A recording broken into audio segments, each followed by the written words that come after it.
Thought about since we've been here, you got to match scores if that happens. But you like to think you want to play defense. There's going to be ebbs and flows of games. There's going to be big plays. We've done a really nice job, to me, of minimizing turnovers. I've had very few.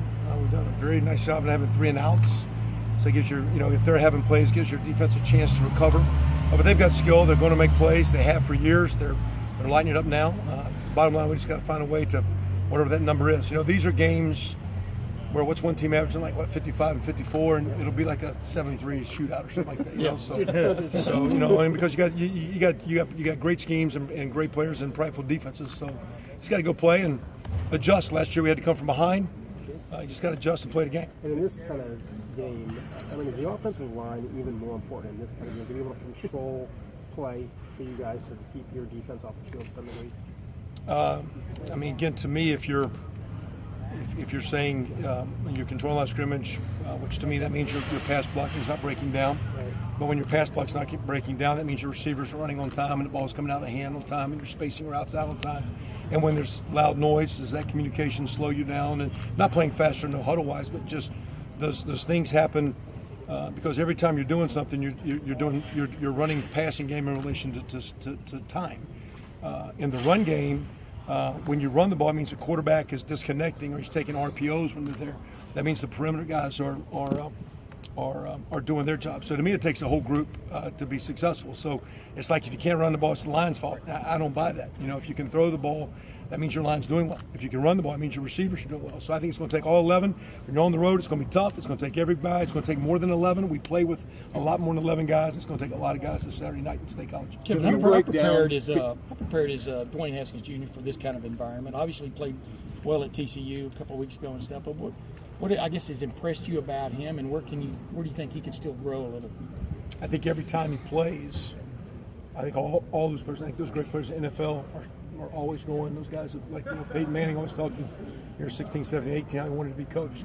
When he's getting, first he's getting great coaching from Coach Day, and he did it a year ago. And the way he's playing now goes back to JT's practice habits and things that he saw every day. So, he's a tremendous practice player. He's getting better. I think you saw last year the way he handled a big situation last year in a big stage. He was ready to play well in the championship game. He was ready to play well. He was ready to play well every week.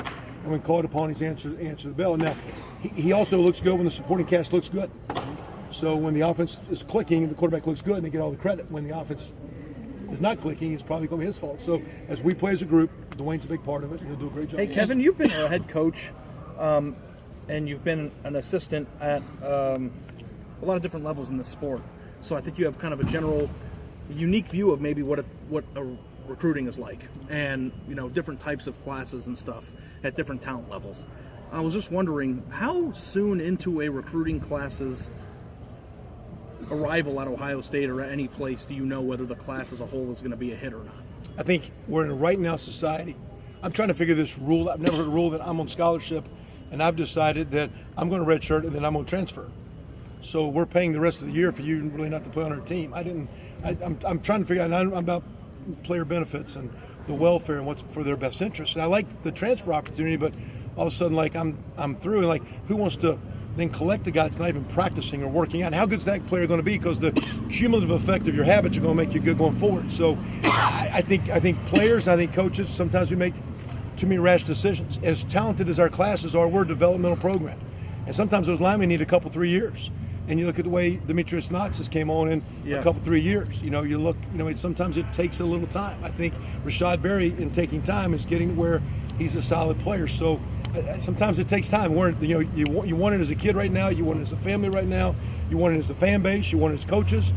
But great programs develop players. And to me, the greatest talent is to judge as a recruiter is what's this kid's heart, work habits to persevere and come to work every day. And when you surround a kid in this environment and he does it every day, 2 and 3 years down the road, some great things can happen. Just as a quick follow-up, in 2014 when Ohio State won a national championship, there were 5 or 6 huge pieces to that team that were in the 2013 class the year before. And this year, you guys, the 2017 class was the best class in the history of recruiting from a numbers standpoint, and you have 5 or 6 guys like that year that are playing key roles on this team. What's it like when you recruit at a level that's at that level that's that high? Sorry. that's something that you can expect some of those guys to pop and change the culture of your team immediately, though, too, right? Because it's happened. No doubt. And how can you tell, and when do you tell that that's happened? Well, some of those guys, for example, like Dobbins, you can tell when a workout's right away just how competitive he was. You can tell the kid's got talent. The one thing that just jumps early, whether it be in fall practice when they show up, like Tariq Smith that got in here early in fall, you can just tell the competitive motor and the kid's got some juice and is he mature enough and confident enough to go play as a young guy. So a lot of those guys have the talent. Some of the talent needs to be developed. What really needs to be harnessed sometimes is a culture of going hard, being consistent, doing it day after day. Some kids are ready for that and some guys aren't. Kevin, a couple times this week, Urban's said this is now a pass-first offense because you guys are playing to the personnel.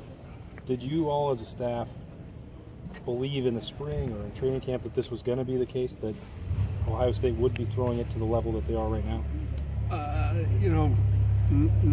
We didn't talk about it. We knew Dwayne was capable of some things. Personally, I never thought of us as a run first or now a pass first based on the notes, because you take what's there. Now we went from a guy that was pulling it and running it to now a guy that is maybe distributing the throws. So to me, that's where it's different. The schemes have not changed dramatically. The language has changed minimally. There's been a few little tweaks, but what you're doing is trying to.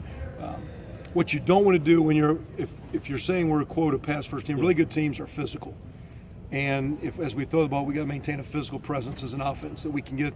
The 4-minute offense in the red zone and goal line and short yardage offenses and control the line of scrimmage like we were talking earlier about that we need to do. So, to me, I just want to be a high-scoring offense. I never thought it was run or pass. When you see it from above, are there times where you think Dwayne needs to keep it occasionally to help out, the offense or keep the defense off? We've done minimal of that. I mean, sometimes it's been a little bit more of the throw first because a little bit of risk reward. And typically, you got to be careful because you get a little arrogant in your play calling or the direction you go, and the good Lord's got a way of putting you where you need to be. So we tried to be aggressive without being greedy. Kevin, how much have you guys had to change the way you run the ball though, because you don't have that quarterback run element? That's why there's a little bit of that 12 personnel with 2 tight ends to get you a cutoff blocker backside, or extend the running play one gap farther to make that chase defender farther to go, or then you put in, the pass stuff off of it. So. The scheme hasn't changed, but that's why sometimes there's that 12 personnel package, and we're throwing it out of 12 and been very, very successful in some pass game. But it's to put a backside cutoff blocker, maybe a frontside lead blocker, and be a little bit more, still the same running plays, but instead of reading it, getting hats on those guys, and then you don't have to throw it all the time if the box gets loaded. What's amazing is the way that Dwayne has thrown the ball. They're still putting everyone up there to stop the run. And they're going to challenge you to protect and make shots and make one-on-one plays. When Dwayne really good quarterbacks, just straight up question, just throwing the ball, is Dwayne special? I mean, where would you classify him from the standpoint of just the art of throwing the ball? Just generally, because I'm more of a generalistic person with quarterbacks than specific of mechanics. He can make a lot of the throws, and he's very, very accurate. He sees things very, very well, and it appears to me, I thought one of Bradford's great attributes was how quick his mind was to see it. And Dwayne, for a young guy, appears that he can handle. I think, again, Ryan, having played and been around a lot of guys, knows how to present things where it doesn't overwhelm him. So he can go through his decisions and not be mentally loaded, so he can get the ball out of his hands. So to me, he sees it well. He's very, very accurate. If he went to the county fair, he'd hit a lot of prizes and bring all the core personnel, like you're talking about the running aspect. Do you eventually have to get to that with him? I don't know if we got to get to it with him, but we just got to run. Really good teams, a really good defense can make you play if you're left hand. Yeah. So if you're a running team, they make you throw. If you're a throwing team, if we're throwing well, they're going to make you run sometimes. Now, right now, people still keep loading the box up. So that means there's one-on-one shots. You got to protect it. You do the run-pass combinations. And you have to execute your offense. So to me, as we execute the offense, as you go through the season, really good teams continue to get better. Really good teams are very, very efficient, taking care of the quarterback, taking care of the ball, scoring, and really good teams get physical and build momentum as they go down the stretch. And as we play this great team this week and the other teams coming, it'll be a challenge if we can keep the momentum.